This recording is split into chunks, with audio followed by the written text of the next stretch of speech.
I've come here a few years now, and I always feel welcome when I show up. So I'm very, very grateful for that feeling tone. This has been an interesting year, to say the least.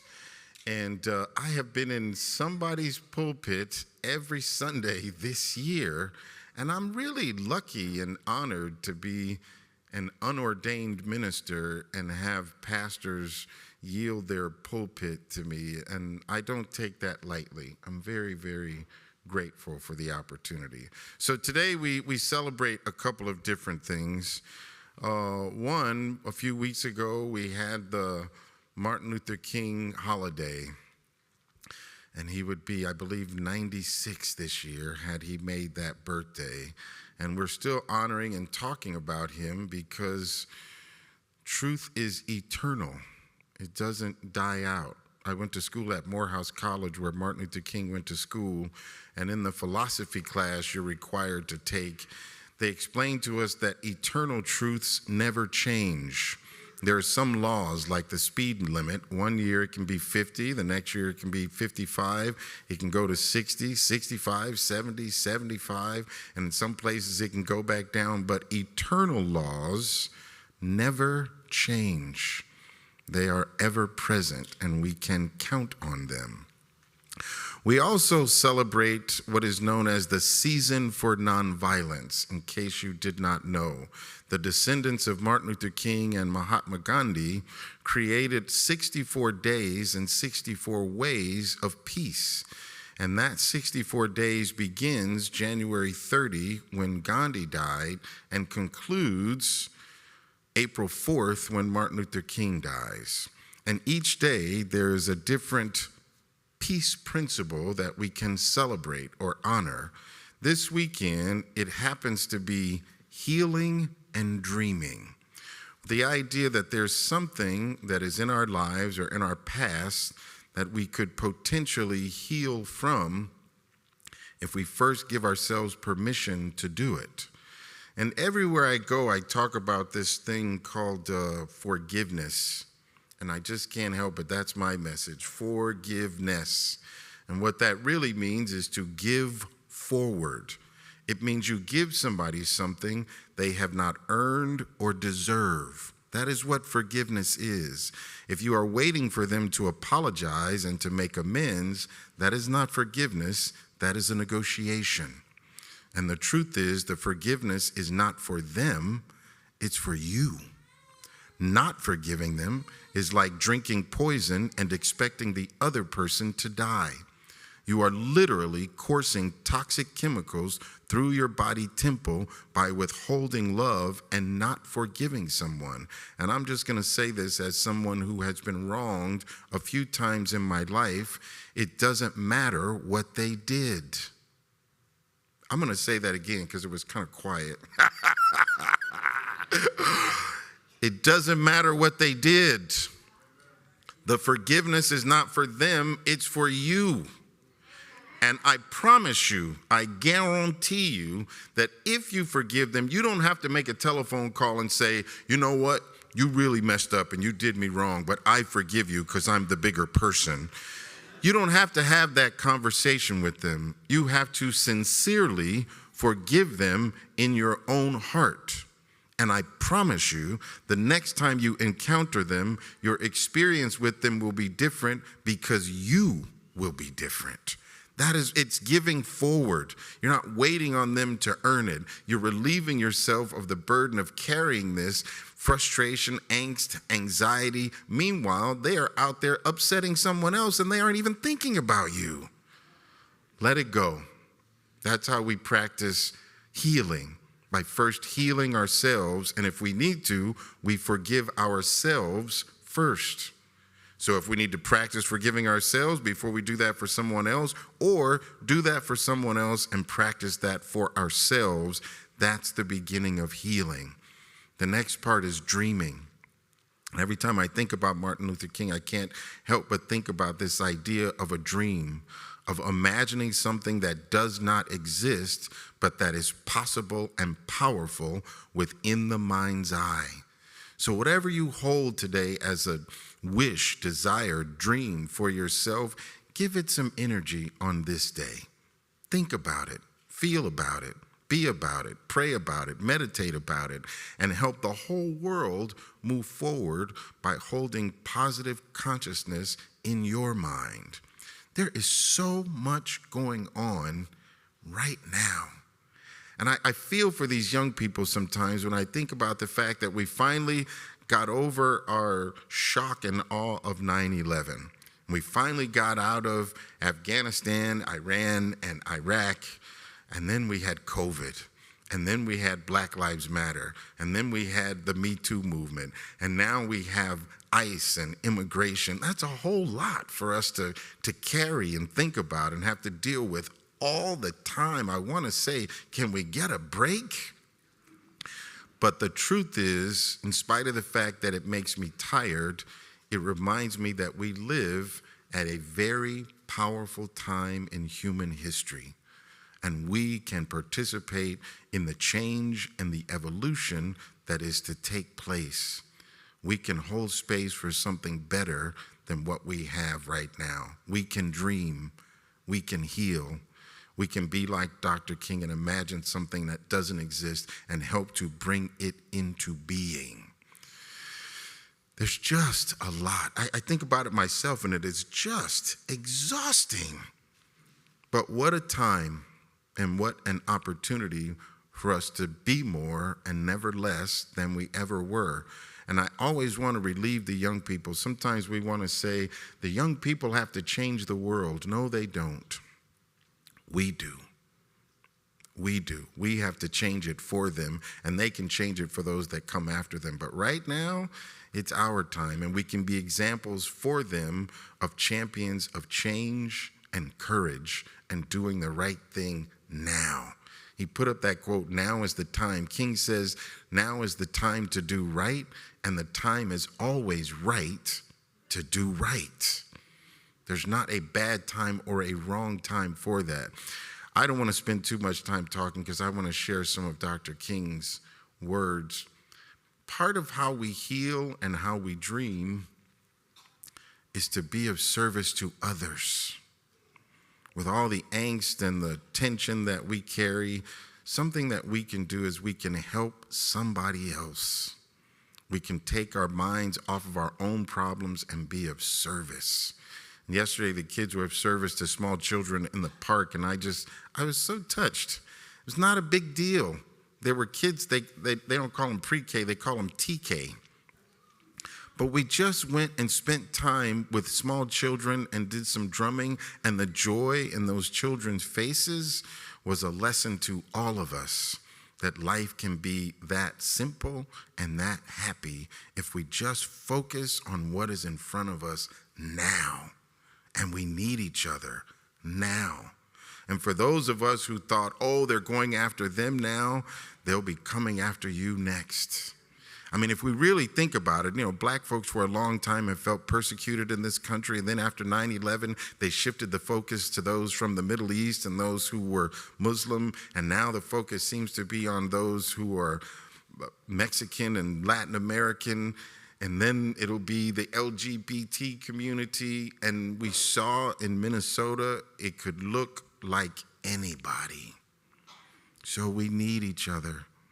We got to look out for one another.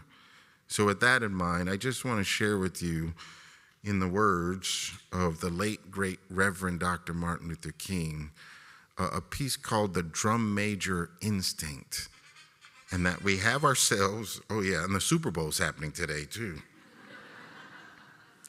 We have ourselves and we want to do our best, but we got to help each other.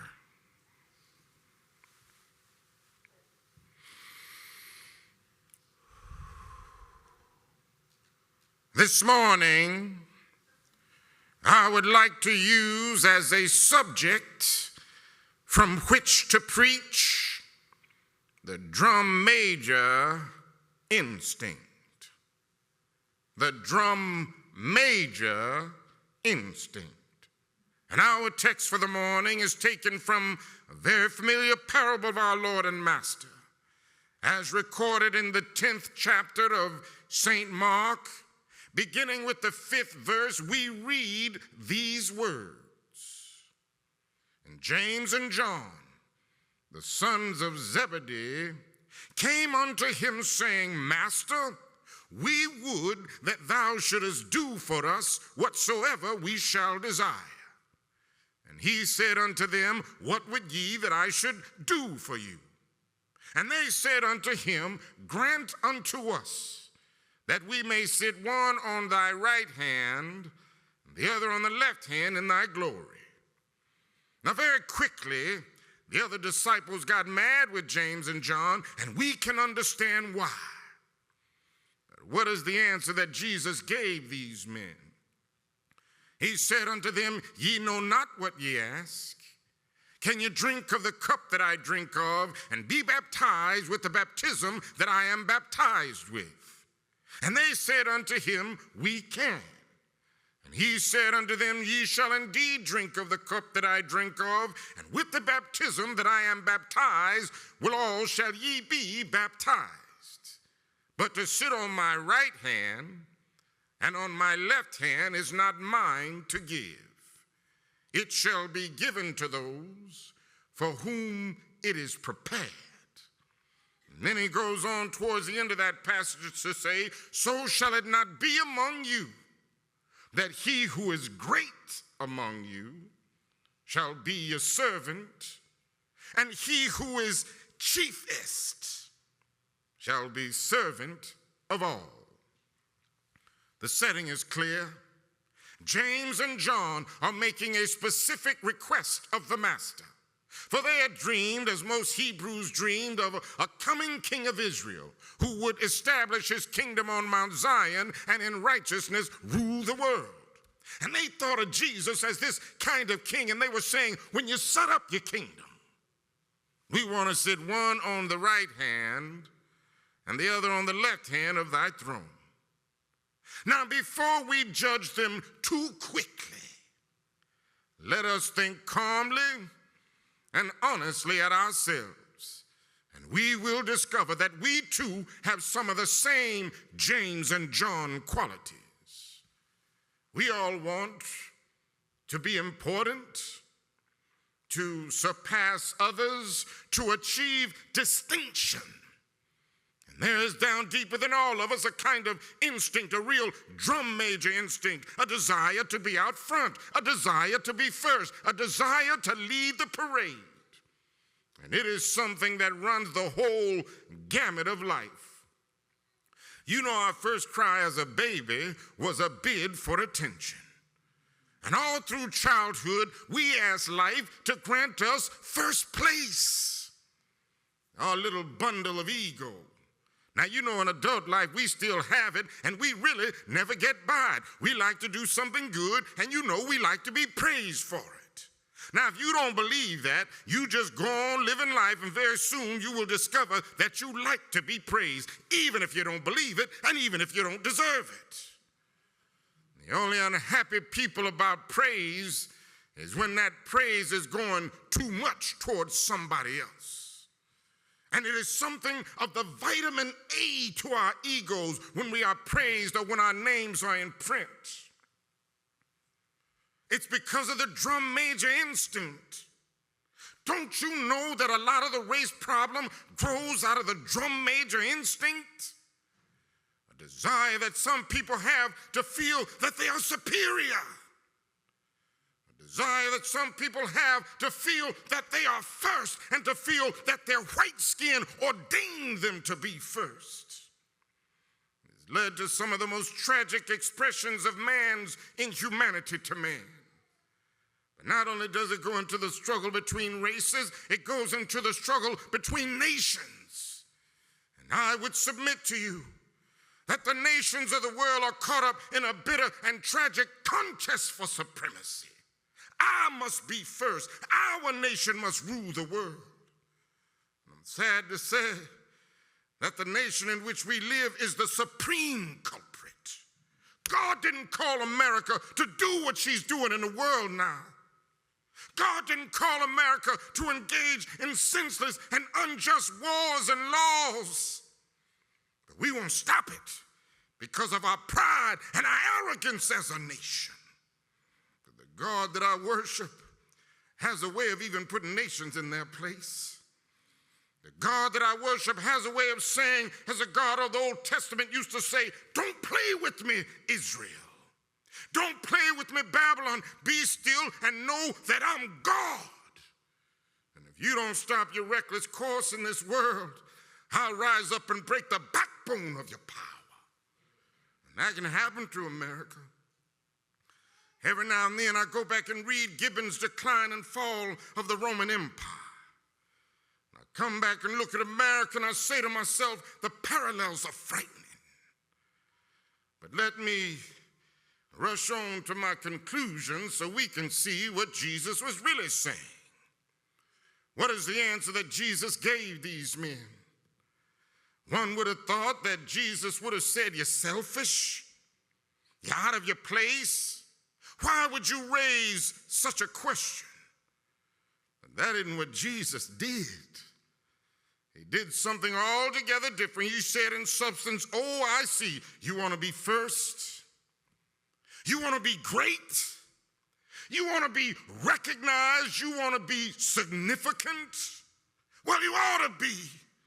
If you're to be my disciples, you must be. But I want you to be first in love. I want you to be first in moral excellence. I want you to be first in generosity. That is what I want you to do. And he transformed the situation by giving a new norm of greatness. You want to be great? Wonderful. But recognize that he who is greatest among you shall be a servant. And he transformed the situation by giving a new norm of greatness. This morning, the thing I like about that definition is by giving that definition of greatness, it means that everybody can be great because everybody can serve. You know, you don't need a college degree to serve. You don't have to make your verb and your subject match to serve. You don't have to understand Einstein's theory of relativity to serve. You don't have to know the second theory of thermodynamics to serve. You just need a heart full of grace and a soul generated by love. Every now and then I think about my own death. I think about my own funeral. And I wonder what it is that I would want said. Well, if any of you are around here when I have to meet my day, I don't want a long funeral. And if you get somebody to deliver the eulogy, tell them not to talk too long. Tell them not to mention that I have a Nobel Peace Prize. That isn't important. Tell them not to mention that I have 300 or 400 other awards. That's not important. Tell them not to mention where I went to school. On that day, I want somebody to be able to say that Martin Luther King Jr. tried to love somebody. I want them to say that I tried to be right on the war question. I want them to be able to say that I did try in my life to clothe those who were naked. I want them to be able to say that I did try in my life to visit the sick and imprisoned. I want them to say that I tried to feed the hungry. I want them to say that I tried to love and serve humanity. I won't have any money to leave behind. I won't have the fine and luxurious things of life to leave behind, but I just want to leave a committed life. And that's all I want to say. If I can help somebody as I pass along, if I can cheer somebody with a word of song, if I can show somebody he's traveling wrong, then my living will not be in vain. If I can do my duty as a Christian ought, if I can bring salvation to a world once wrought, if I can spread the message as the masters taught, then my living will not be in vain. Yes, Jesus, I want to be on your right or your left side, but not for any selfish reasons.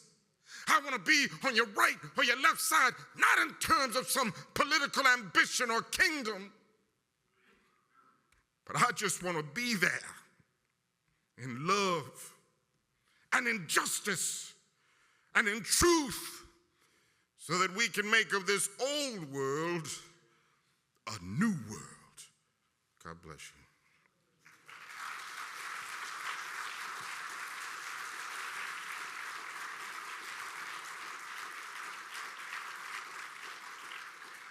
Oh, boy.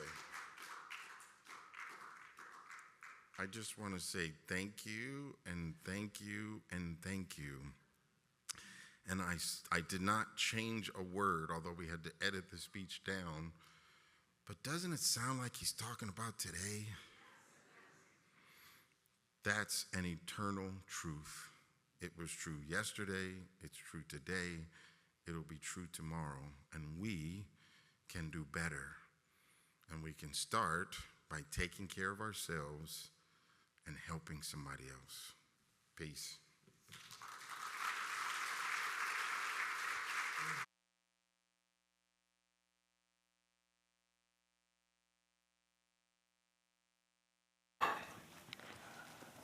Whew, you blessed us.